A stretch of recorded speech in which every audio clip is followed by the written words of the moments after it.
When it comes to games, it's easy to distinguish the good game from the bad game. However, there are a lot of bad games out there that had a lot of potential to be genuinely decent games. These are games that we all expected to be awesome, but we were then disappointed with the final product.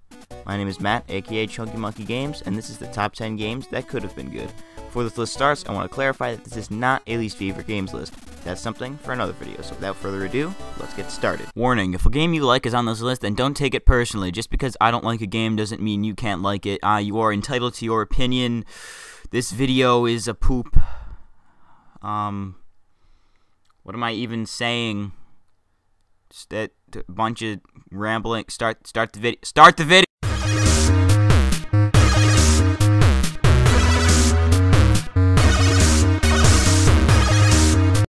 Star Wars Kinect is something I've never played, and I don't really want to play it. It's because the Kinect is stupid. As a Star Wars fan, I thought this game was horrific. The story wasn't all that great, and the Kinect, being that amazing piece of technology that it is, didn't even respond a lot of the time. Not to mention they added that dancing minigame. Who plays a Star Wars game to dance? Apparently these people. I don't know about you, but when I play a Star Wars game, I want to chop things in half with a lightsaber, which you can do, but the Kinect sucks, and so did this game. It would have been slightly better if they didn't use the Kinect. Seriously, Microsoft, how have you not seen this failed opportunity?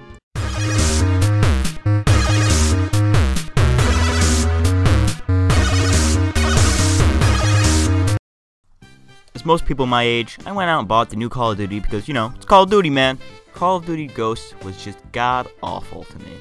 This game is just lacking. I know this is Call of Duty and everything, but where are the colors, man? It's like an old-school Mickey Mouse cartoon threw up.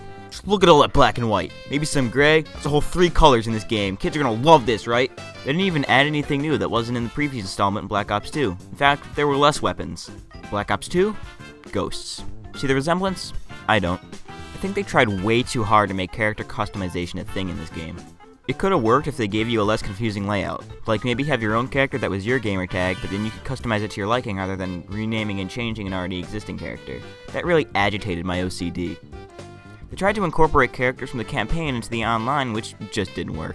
I don't want to sit here and be 3rd prestige while the rest of my squad is level 1. Squad points make 0 sense. They could have made this game work, but it just didn't. Advanced Warfare was a little better, but I'm not impressed.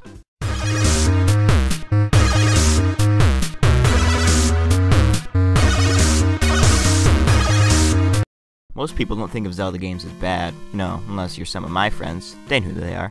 Anyways, Zelda 2, The Adventure of Link, was very experimental, and that's why it didn't really work. They tried side-scrolling, which does not fit the whole RPG genre. This made the game insanely snotty. This game is difficult.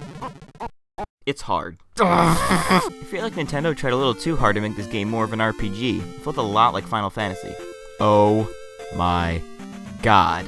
How can I not talk about Death Mountain on a list like this? Looks like the Pokemon Groudon just took a giant poop and BOOM! Death Mountain. That exists. This game could have been a worthy successor to the original Zelda, but it took away from that Zelda formula that makes a Zelda game a Zelda game.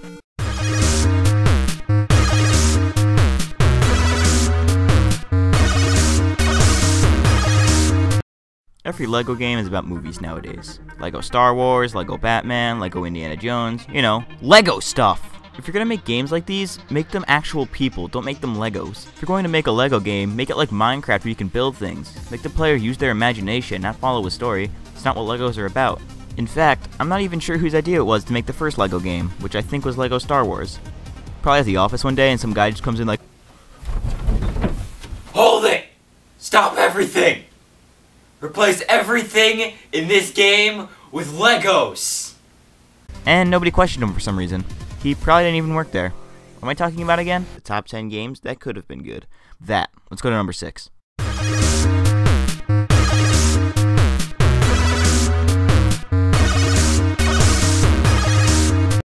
Watch Dogs was a really cool concept. It took something that was really frowned upon in the gaming community and turns it into something playable. Hacking is kinda cool in this game, except it really wasn't. All you had to do was hold down A or X or whatever. From what I heard, the game doesn't have that great of a story missions-wise. It's the same basic formula of hack some stuff, kill some people, get monies, and hack some more. The online was an okay idea of everyone looking like a civilian, but the main problem was that it was announced like 4 years before it was released, and basically on hold for most of that time. In that time, you probably could have added some more innovative features. All I know is that this game had potential, but they kinda just left it to die halfway through development.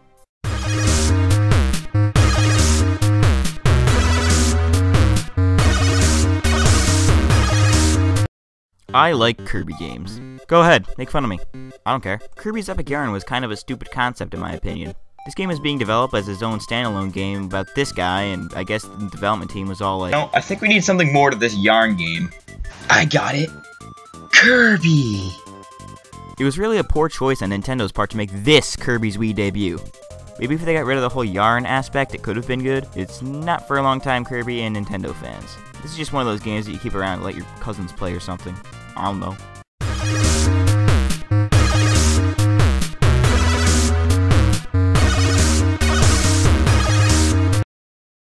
How could I not talk about a Sonic game on this list?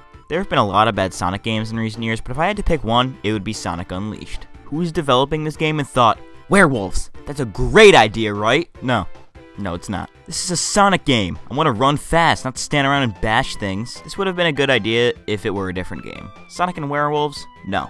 Just no. Sonic Ball is better than this, and Sonic Ball isn't even an official game.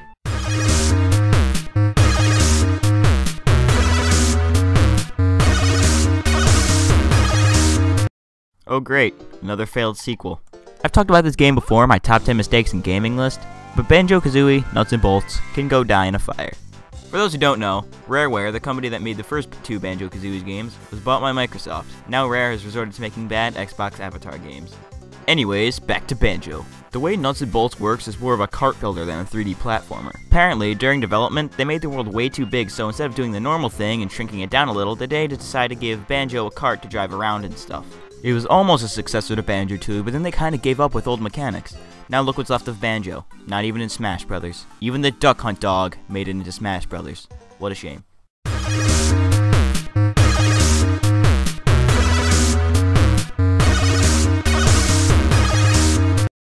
Ever since New Super Mario Bros. Wii, the good people at Nintendo took it upon themselves to make a bunch of rehashed platformers.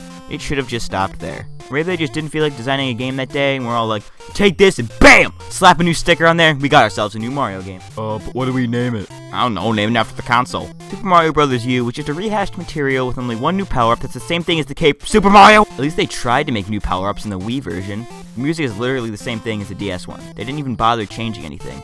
At least with New Super Mario Bros. 2, they tried to change things up with coins and stuff. Super Mario 3D World would have been a much better Wii U launch title. The newer 2D platformers are just a bunch of rehashed material, but they could have added so much more new stuff. I guess they just got a little arrogant and lazy with these. Oh, and don't even get me started on Super Luigi U. It is literally the same thing.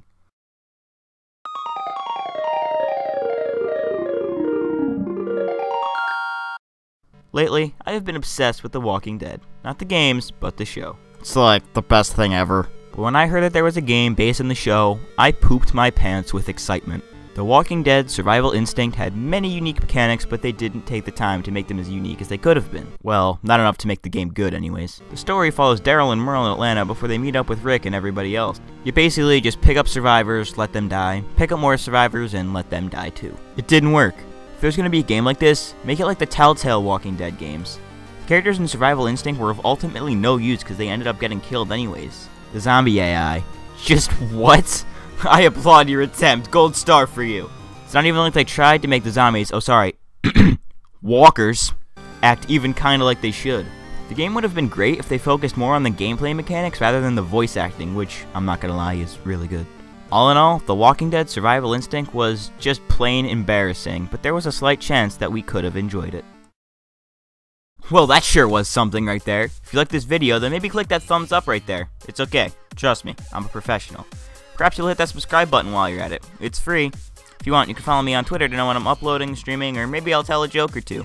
Be sure to leave your thoughts down below. My name is Matt, aka ChunkyMonkeyGames, and I'll see you all next time.